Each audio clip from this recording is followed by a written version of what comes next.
everybody. Today we are talking peptides with Nathalie Nidham. So for those of you who don't know me, my name is Darnell Cox. I am a gerontologist and healthy aging coach, also a certified holistic nutrition and health coach. And this channel is all about feeling good, looking good, functioning your best at every stage of life. So today we have a special guest, Nathalie Nidham, who is the host of the Biohacking Superhuman Performance Podcast. So let me see if I can get her on here. There you are. Let's see if I can invite. Show all about peptides, longevity, how we can not only look our best and function our best and feel our best, but spend more time on the planet in a more functional way. Hi, Nathalie, how are you? I'm great, thanks. How are you, Darnell? So I'm good. I started and stopped, had to restart because I was having a little bit of an issue with the internet. So hopefully, fingers crossed, we have smooth sailing. Okay. So I'm so happy that you're on the show. Well, because thank you for having me. Are like a big hot topic right now, and we want to get to the bottom of it. Before we do that, though, I want to introduce you. This is Nathalie Nidham, and she is the host of the Biohacking Superhuman Performance Podcast. She is a certified holistic nutritionist and an epigenetic coach with a keen focus on human longevity and health span. You are talking my language, Nathalie. When I first came across your podcast and your Instagram, I'm like, gotta have her on the show. So let's get to the bottom of it. What the heck is a peptide? Because I know that there are people on here. We're going to start with the 101, right? All right. Okay. I know what they are. Fair enough. You explain to me. Okay. Well, I mean, like a peptide is a protein. It's as simple as that. But it's a very small protein. So it's, generally speaking, we define a peptide as being 50 amino acids or fewer. So amino acids, people might know as, there's supplements you take that have amino acids in them, like branched chain amino acids or essential amino acids. So these are the building blocks of protein. So peptides are made up of a series of amino acids. The proteins in your body can be hundreds and thousands of amino acids long. In the case of peptides, they're 50 amino acids or fewer. And I know that we're going to be talking about the bioregulators as well today. And those are almost like, we could call them a subset of the longer chain peptides. And they're 2 to 4 amino acids long, no more. So they're the tiniest of proteins. Teeny, tiny. And for you guys that remember high school biology, amino acids are the building blocks of proteins, right? Like that is like ingrained in my brain from high school of amino acids are what makes up proteins, right? Exactly. Okay, so how are those different from biomodulators? Bioregulators. So bioregulators, the longer chain. Yeah, so the longer chain peptides they're typically fragments of proteins that are naturally occurring in our bodies. And they typically act by binding through chemical messaging. And so they'll often bind to receptors on the cell membrane and send a message into the cell, and then they'll affect cell behavior and tissue and repair and all that kind of stuff through cascades. They will also have the ability to flip on genes on and off in some cases, but they do that more from a cell signaling perspective, unless you're talking about a particular peptide by the name of GHK copper, which is very, it's becoming much more well known because it's becoming used more and more frequently in skincare because it has really great benefits for skin. But it also has really powerful benefits systemically. Now, the bioregulators, on the other hand, are so small that they can get into the cell and then they get into the nucleus of the cell. And once they're in the nucleus of the cell, they can bind to very specific binding sites on your DNA, and that way upregulate the production of certain proteins. Interesting. So it's so fascinating. You guys, science and longevity, it's an ever-moving target. Right? We wouldn't be having these conversations a decade ago. No. So, and there's a lot of benefits for using peptides, and there's a lot of things that we're a little bit unsure of, because there's a lot of animal testing, not a lot of human testing. And so what I guess what I want to find out is, in terms of skincare, what are like some of those peptides that are being applied topically? Are they injected? Are we drinking them like a collagen peptide? How are we getting them? Yeah, so collagen peptides are a completely different category, right? They're more like I think of them more like the bricks and the, you know, they're more like the building materials, if you will. Whereas the peptides we're talking about for skincare, particularly, like for particularly GHK copper, which is the most commonly used peptide in skincare. And there are other peptides that, you know, are kind of like outside my realm of working. I'm usually, when I'm talking about peptides, I'm talking about the repair peptides like BPC 157 or an immune peptide like thymosin alpha 1. But when we're talking about GHK copper, and that's a peptide that was actually discovered by a doctor in the US by the name of Dr. Lauren Pickard in the 1970s. And I think it might even have been in 1973. And it's a really cool peptide because the copper gives it a very vibrant cobalt blue color.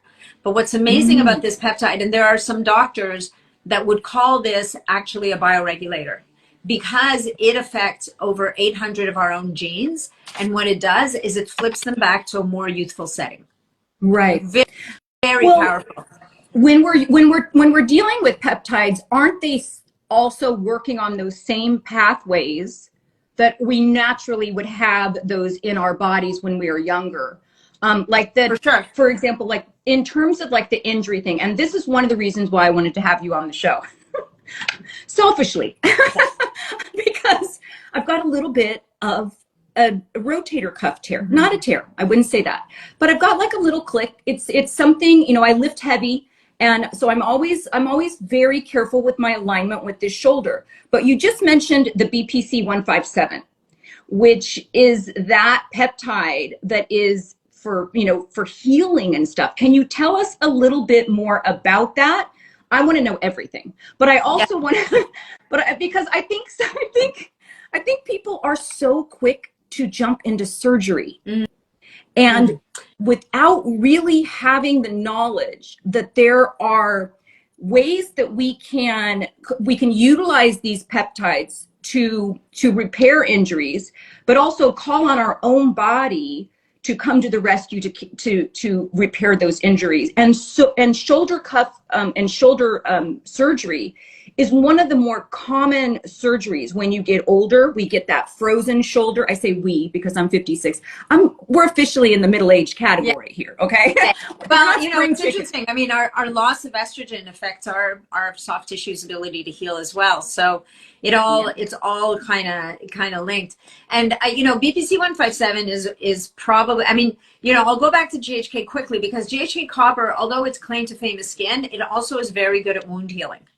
And it can be very effective even at healing, at supporting the healing of soft tissue injuries, because it helps with to reduce scarring. It helps to promote healing without scarring. And we know that scar tissue, when we have an injury, the body's going to look to repair it. But sometimes it's not that, you know, it's kind of like the person in the field who doesn't care too much about whether you scar. They just want to close up the wound.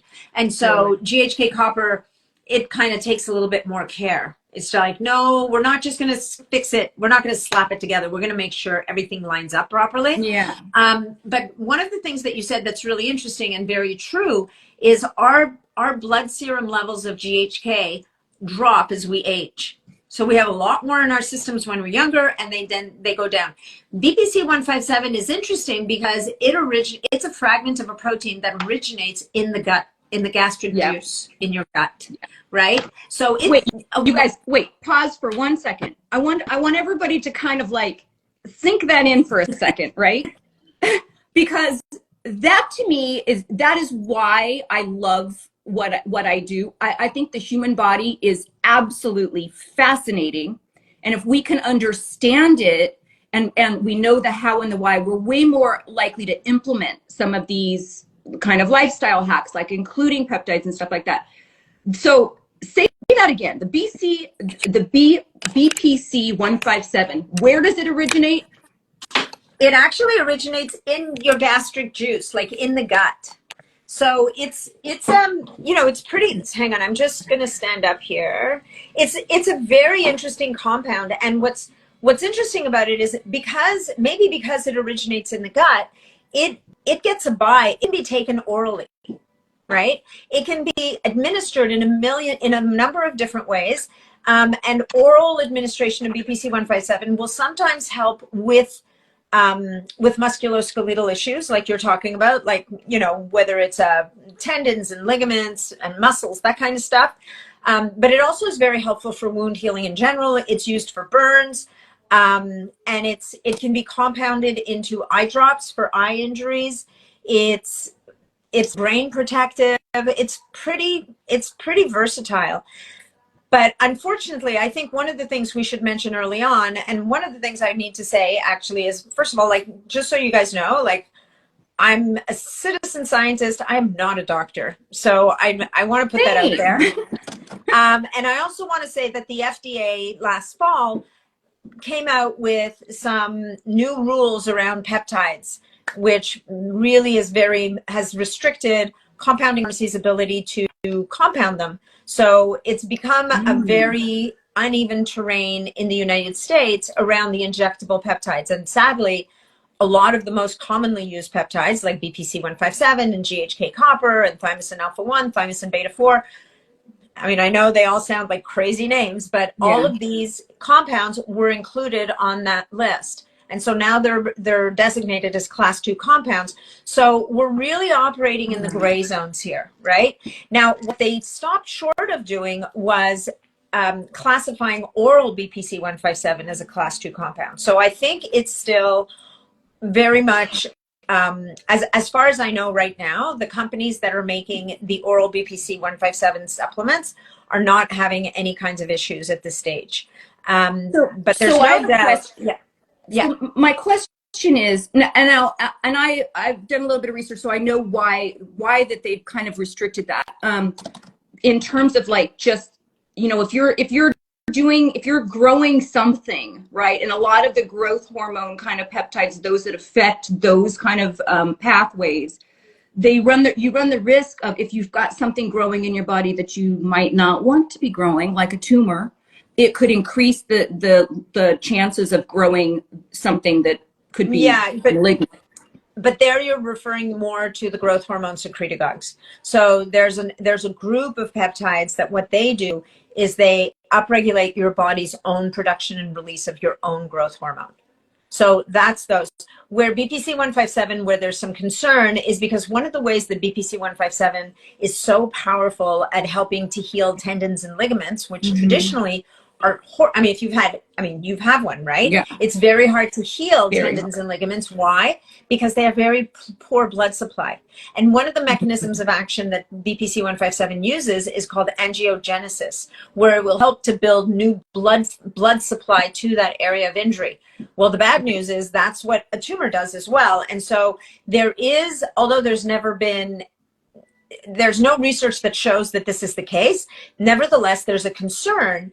Is it possible, if somebody had a tumor, that it could make it worse? And we don't have the answer to that question. Like you said at the beginning, there's not a huge amount yet of human research in that area.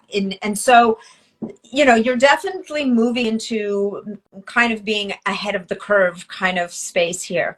But definitely for oral BPC 157, which is also very, very powerful for gut health, for gut healing. The oral BPC, I have seen it be helpful for people sometimes with like a sore knee, sore back, like they'll be taking it for their gut, and all of a sudden they'll be like, oh, you know what? I've had this sore knee and it doesn't seem to hurt anymore. So it is a very interesting compound.